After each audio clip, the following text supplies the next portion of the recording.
Using a classic car as a daily driver, we just don't talk the talk.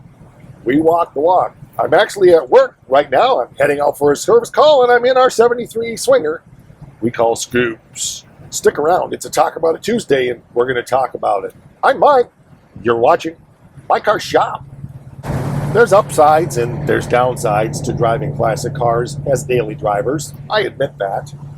They don't have all the creature comforts and so forth, and they don't necessarily get the ridiculously great fuel mileage, but they are a lot cheaper to drive in many ways because of cost to repair. And remember this, I said it first, green isn't always green. Well, we're in a green car with a green interior, but there's green, and then there's green. And that's what we really want to focus on today. How green is it really to drive a new car versus an old car? Now, I've got another episode that I'm going to do on this subject that's going to go more into stats and actual facts. Right now, this is just an opinion piece. So let's go through it first of all. What's the number one fun thing about driving an old car? Well, you're driving an old car. That's fun. Another thing about driving an old car, I mean, let's face it, it turns heads. I just drove by a construction site with all kinds of guys on the side of the road, and I would say 80% of them stopped what they were doing when they heard me coming, looked up, and followed the car and stared at it as it went by, and some gave me thumbs up and thumbs smiled. And do that in your new car and tell me that that same thing happens. So, you know, if you want a little bit of attention, can't say this is a bad way to go. So let's go through it. Scoops has 56,666.6 miles right now, believe it or not. I'd show you, but I'd have to take the camera out of the holder and all that, and I don't want to do it. But honest, that's the mileage right now. It has the engine replaced. We don't know the exact mileage on the motor because it's a different motor. This was originally a Slant 6. I sold the motor quite a few years ago. This has a 1970 318. It was one of those 230 horse 318s, 318 two-barrel. It's a 9.2 to 1 compression motor. I put a bigger cam in it. It's got a 284 450 General Kinetics cam on 108 lobe centers, so it's got a nice lump to it. It's got a Holley 604 barrel that's been stepped back quite a bit because it's a little bit too much carburetor. It's right on the ragged edge. This car probably should have about a 500 CFM carburetor for a daily driver, but you know, I just don't have the secondaries opening up all the way, and it takes what it needs. So that's the beautiful thing about a vacuum secondary carburetor. It's got a 904 transmission in it. Not sure what's been done to the transmission, except I know it has a kit in it, and we're using B&M trick shift fluid, so it shifts nice and firm. It'll bark them good in second gear. So that's what it is. I would guesstimate, based upon experience, that this motor is probably around 300 horse. It's got headers. It's got dual exhaust, 2.5-inch exhaust with, can't remember the company right now, but turbo mufflers anyway. So it's just a fun driver. It's you can listen or you can hear in it. It's not obnoxiously loud. My wife and I enjoy taking it out on date nights, and it is my nice weather summer daily driver. Is it perfect? No, it's not a show car. It's a driver. So does it have some rust spots and some dents and some peeling paint and stuff like that? Of course. Who cares? It's not a show car. The driver's seat's got quite torn. I would like to reupholster the bottom of the front driver's seat at some point. But overall, like I said, it's a driver. And the thing about it is, I can run this on pump premium and it runs better, but I can run it on 87 octane pump gas with the timing back down just a little bit, and I get 20 miles to the gallon because it's got a 270 gear. Now, if I was building a car that was going to be a race car or some kind of a street strip car, 270 gear would never cut it. I'd go 355 probably, but for what it is, it'll still burn the crap out of these tires and bark them good in second gear and 20 miles to the gallon. It's a winner chicken dinner. This motor actually makes quite a bit of torque, and I attribute that to the low lift on the cam. I think that makes a difference in the bottom end torque curve. I don't remember anymore the representative curve on this cam because I've had this cam forever. But point is, it's a good all-around daily driver, and 20 miles to the gallon is a whole lot better than the 8 miles to the gallon that I get in Wanda. Now, granted, I know I'm driving a car that's 53 years old. I get it. You know, it's completing its 54th year of life. I get it. But you know what? It's pretty darn fun. It's still got drum brakes on the front. Nothing fancy. We put some rally wheels on it. It's got the twin hood scoops. It's got the wing that you can see back there. It's a head turner. It's a whole lot more fun than driving a 2026 fill in the blank. Yeah, it's a fun car. Now, there's upsides to newer cars. They're quieter. They don't have the wind noises. See, right there, two guys just staring as I went by. I promise you, unless you have some really expensive newer car, that's not going to happen. And even then, it still might not happen. Anyway, newer cars probably with 300 horse make it comparable. They're going to be quieter. They're not going to have the wind noises. They're going to be more comfortable. I mean, basically, in a new car, you're sitting in the recliner in your living room. You're not really driving it. You're just riding along in it. And it's doing most of the work for you. And that's great. And you're going to get 30, 35 miles per gallon, I would guess. Nothing wrong with that. But what's the price tag? Okay. And it's not just the price of the car. A new car these days, I'm going to guess, I don't know, I haven't bought one for a while. I'm going to guess you're going to spend 30 to 50 grand for a new car these days. Brand new. Yes, you get the factory warranty that covers all kinds of stuff. But the reality is, there's so much technology in these cars that once they're out of warranty, they are expensive to repair. Every time you take it in, chances are it's going to be thousands of dollars if it's anything beyond just the basic maintenance. Is that really green? Yeah, it's this kind of green. Cost to manufacture on a classic car, 73. Yeah, we had gross polluting factories back in 73. I'm not going to deny that. But the simplicity of manufacturing, there was so much less manufacturing required to build a car back in the day than today. All the electronics, all the components, all the rare earth stuff that has to be in them, all the precious metals, all the plastic, all the petroleum products, they're not green. That is such a hoax.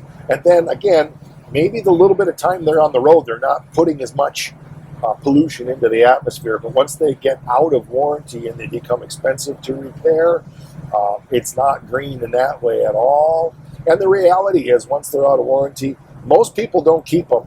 They're too expensive for the average person to purchase used and maintain. And they end up getting scrapped early, and they're very expensive to recycle. All kinds of stuff that has to be separated and divided out. Not green at all. And the second thing about green, let's face it, this car 53 years later is still on the road. That's the most green thing and the most cost-effective thing of all. A new car is not going to be on the road for 53 years.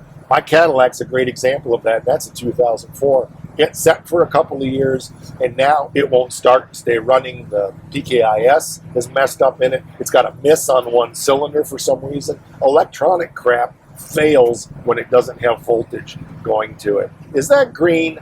Absolutely not. I've got a 1926 Oakland home in the shop that was parked in 1946. That car is 100 years old this year. We got it back out of storage after 75 years, did some work to it, got it running, it's still on the road. Tell me you're going to do that in 100 years with a 2026 Hyundai.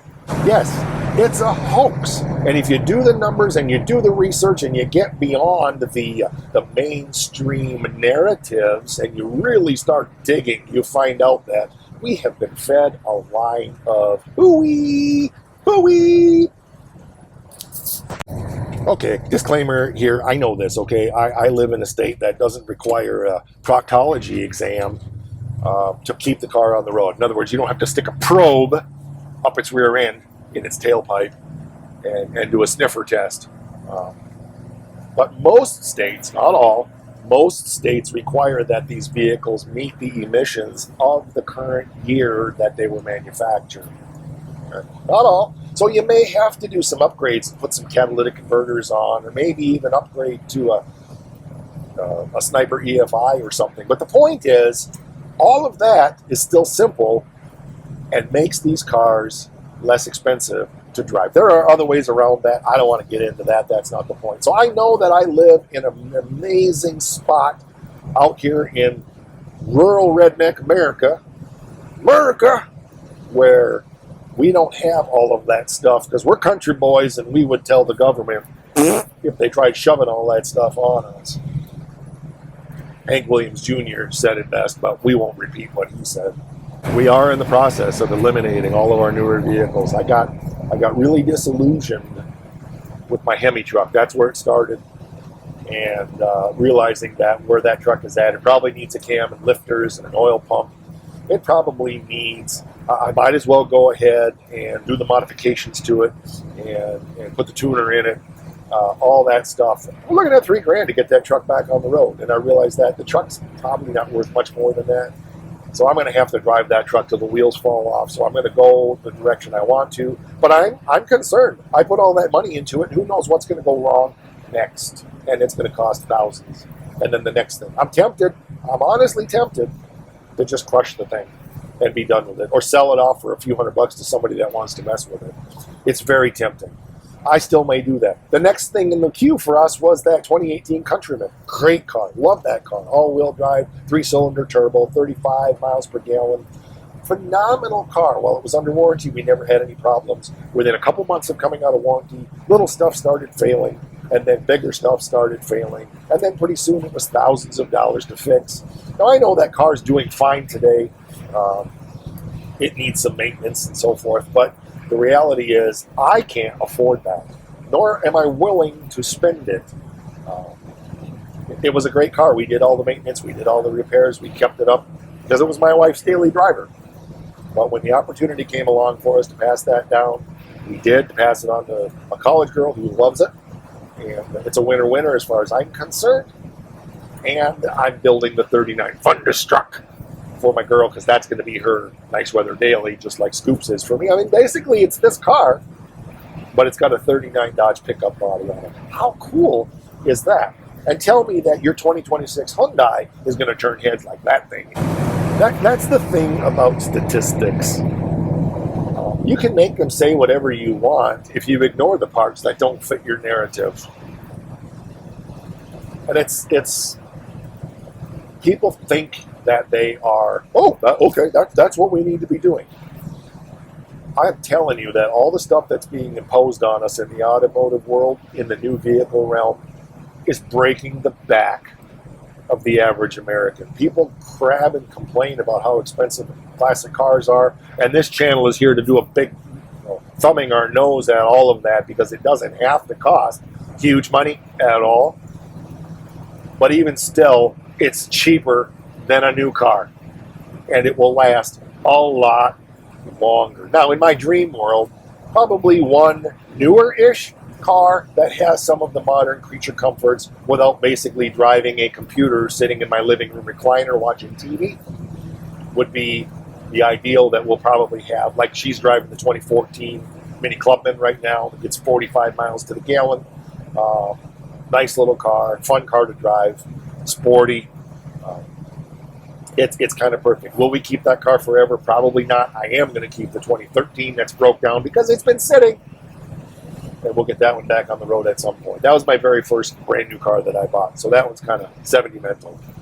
But in my ideal world, we'll have a handful of classic cars, older cars to drive. And I can do almost all the work myself. And I mean, that's the greenest thing to me of anything. All right, I'm going to get off my soapbox and stop preaching. Thanks for the ride along today in Scoops. Thanks for the Talk About It Tuesday. I know it's a hot topic. I know it's a controversial one. I know it's an unpopular opinion, but it's my opinion, and it should be yours. I'm Mike. Thanks for watching.